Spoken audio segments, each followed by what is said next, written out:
Yes, We are live. We are live, folks. All right. A little after 1 p.m. again on Wednesday. And we are going to hear from representative from the Vermont Retired State Employee Association. We have Shelley Martin here, and it's a request for amendment. So we're gonna just kick things off. Good to see you again. It's been a while. It has, I think it's been a couple of years. Yeah. And so, Thanks for having me. yeah, and since it's been so long, we don't do this a lot because we have a lot of people circulating through, but we'll just do a introduction around the table. To faces to names. So yeah, Matt Byrong, representative of Addison 3 in Northwest Addison County. Representative Lisa Hango, I'm vice chair of the committee, and I represent Franklin 5, which is the northwestern border of the state. And so that. Yeah, I know, we're kind of like unrehearsed with this one, so yeah, Not alone. dusting off the cobwebs. Yeah. I represent Lucy Boyden. I represent Memorial 3, Mitchell Watermill. Representative Sandy Pincinel. I represent Bennington Rutland 1, which is Unity Dorset, Mount Tabor, Landgrove, and Peru. Michael Morgan, Grand Isle Chittenden District, which is all 5 Grand Isle County towns, which is Albert, Lamont, North Hero, Grand Isle, South Hero, and West Milton. I used to be his first vice president in Union. Bill Coppin, Windsor District 2, which is Cavendish, Weathersfield, Baltimore. And that's it. I'm just a member. Charles, South Burlington. Hello, I'm Shay Waters Evans from Charlotte. And I'm Shelley Martin, and I'm the president of the Vermont Retired State Employees Association, also known as VRSEA. And I'm here because we would like to amend the statute for the RECI committee, the Retired Employees Committee on Insurance. And this committee is an advisory committee only. And a few years ago, the Sunset Commission was considering dissolving it. At the end of that meeting, they decided that it was important that we keep the committee and that I make an attempt to have the RSEA actually mentioned in the committee itself. And since we had been here working on other issues, I thought I'd give you all a break and then come back this year and see if we can have something done. And we've already submitted a short form for language. And Representative Nugent has the language, and it's our goal to have it put into action to change the statute that's currently on the board, on the books. And the statute is 3 VSEA 636. So that's the RECI committee. VRSEA, we are unique in that we actually represent 8,200 retirees and their beneficiaries, similar to AARP, I would say. We have dues paying members, but we do represent everybody. So anybody can contact us if they have retirement issues or questions. Last year, we had 3,300 that were either dues paying or their dues had lapsed. So at some point, they were members. And this year, at our last board meeting this month, our membership chair said that we're ahead of where we were last year. So it sounds like more people are retiring at the moment. So it's an ever-changing number. Our retirement board consists, just to let you know who we are, it consists of almost 50-50 split between those who worked in management and non-management or exempt or non-exempt employees. And so we have a lot of knowledge that comes to the board from different points of view. And we also have in the non-management group, we have some of our board members still belong to the SCA through their retirement chapter. And some of our members have never been with the union before. So we also have a veteran on our board and a past representative in our own Congress. So we do have quite a variety of members on our board. What's nice is we work well as a team to benefit retirees because as retirees, we're all equal. Nobody has a position. So that's a benefit for our board. And the reason why we want to be actually mentioned in the statute is because we have to be appointed if we want to be on the committee. VSEA is mentioned in the committee with 3 members, and then there's 3 members that are appointed. And with an ever-changing staffing with government officials or employees, sometimes people want us on the board and sometimes they don't. All we can do is submit a letter requesting the 3 members we'd like on the board, on the committee. And several years in a row, we've been able to have 3 members on the committee, and their term is 2 years. The last 2 years, we only had 2 people on the committee, and therefore we could not call a meeting. And the committee is supposed to meet 2 times a year. And in the last 2 years, it only met once. So we did not have any ability to call a meeting, and they weren't following the statute in the committee. So our hands are tied. And the Sunset Commission thought that we should recommend an amendment. Currently, it says that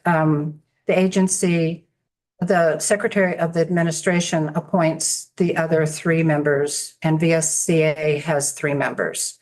And what we're asking is that VSCA continue to have 3 members because we feel it's really important that they hear anything that's going on with insurance, because as retirees, we mirror what the state employees have, and the union bargains for those insurance issues. So to me, it's very important that they stay on the committee.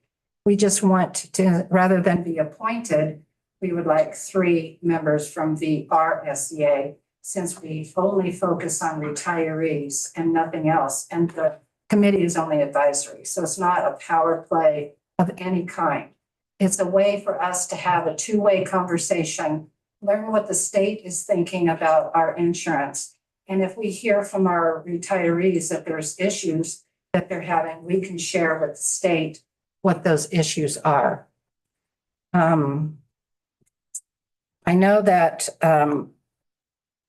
when things were happening a few years ago with Medicare Advantage, the VSEA and several other people were sent emails from the Human Resources Office, and we were not. We heard it through the grapevine, and we want to be actively able to hear if things are coming up so that we can help our retirees. And the statute currently, what we would like to have changed is in section A. And it says, and we want to clarify how many members. So we'd like it to say the committee shall consist of 7 members, and add the word 7. 3 to be selected by the Vermont Retired State Employees Association, and 3 to be selected by the Vermont State Employees Association. And we wanted to have it added, the Commissioner of Human Resources or designee, add the word designee, shall be an ex officio member of the committee. So everything would be pretty much the same, other than us actually being named in the statute. And I did learn this morning that when the RSEA was created, this statute went into effect when we didn't exist.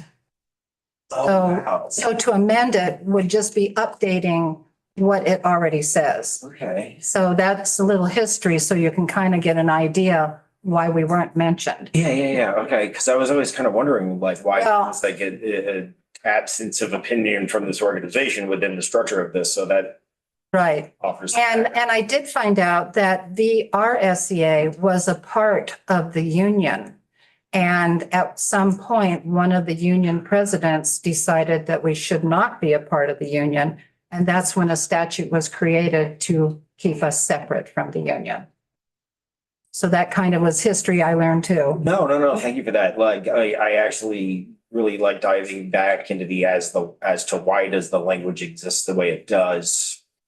Because it's important to understand that context while we make these decisions about how to And change things. Well, and just another reference too, currently, the VRSEA does not have a committee where we are informed on our benefits. But the union does have a committee called the Benefits Advisory Committee, where the state does work with the union to advise them as to what's going on. But VRSEA has no committee where they work with us. Fortunately, we've been able to have a really good relationship with HR, and their benefits director comes to our board meetings and keeps us up to date. But if that changes in employment, we might not still have that ability. Do you have any sense of what the conversations were like within the VSEA when they decided to have this break off as a separate entity? Like, and as to why there, or you just know it happened? I don't, but Bob Hoopert might, because he was involved with the union at the time. Representative Hooper of Burlington, do you have any recollection of that moment? Not hear your complete question. When the VSEA decided to break off the retired component, which would become VRSEA, do you remember the conversations, like why that decision was made? Like, why was it deemed a wise choice to structurally have them bifurcated? Yeah. The answer, do I remember? Yes. Bylaws of the organization for a chapter, and a retirers chapter was a retirers chapter. Specifically said that it should be made up of members and past members. The past president that Shelley mentioned decided that she would grant membership to anybody that wanted to. So that opened the door for management to come in, which was in violation of the bylaws. So we moved from the chapter being a chapter of VSEA to being an affiliated retiree organization. Affiliated retiree organization. Yes. So currently, we welcome anyone who has benefits from the state, VRSEA. And then eventually it got to the point where the chapters were so diverse in that direction. I just started a new retirement chapter for union, so. Thank you for that as to why. Representative Pisnall. I know it was mentioned, but I missed it. What statute are we talking about? Three, ESA 366. yes, 636. 636. Oh, boy. Thank you for the clarification, member. No, 636. Sorry. That's okay. Okay. Any other questions for Shelley on this one? So, yeah, we have short form coming in to have an active piece here, and yeah. And we are hoping that it is put into a bill We have vehicles. to be taken care of. I And just. understand your ask, And yes. just to let you know, a little bit more history, the last 2 years, we've only had 2 people from the RSCA on the committee, so we've never had a meeting. So I think I already mentioned that, but I can't remember if I had or not. No, it's fine. It's fine. And this is a bucket of statute that we haven't gotten into in a while too, so this is a good, also, kind of a good lead in to a dense bucket of subject matter that we haven't explored as a committee in quite some time. So yeah, we'll be asking more questions on this for sure. I'm available anytime you need me. I'm very transparent. You can call. We just sent out a newsletter. My phone number is in the letter, and our brochure has my phone number. So anybody can call me and ask questions if you have it. Beautiful. Thank you so much. Of course, yes. Okay. And we'll dog ear this one for further conversation. That sounds good. Okay. All right, that is the Persia. Do we use that as like one single word as an acronym? No, probably not. It roll off the tongue very smoothly. Right, we're a little bit ahead of schedule here, so I would like to, because we have some people joining by Zoom, so we'll take a break for, oh, they're here. Oh, wonderful. Yeah, hey, look up before you say that. Would you like to start earlier or wait till 1:30 for? I think waiting for others. I think that's a good choice too. Okay, just back. Yeah, let's take us off till 1:30 and we'll start this next bucket of testimony as scheduled. Although Ishtar is not part of it, so if you wanted to. We'll just wait for everything at 1:30. Yeah.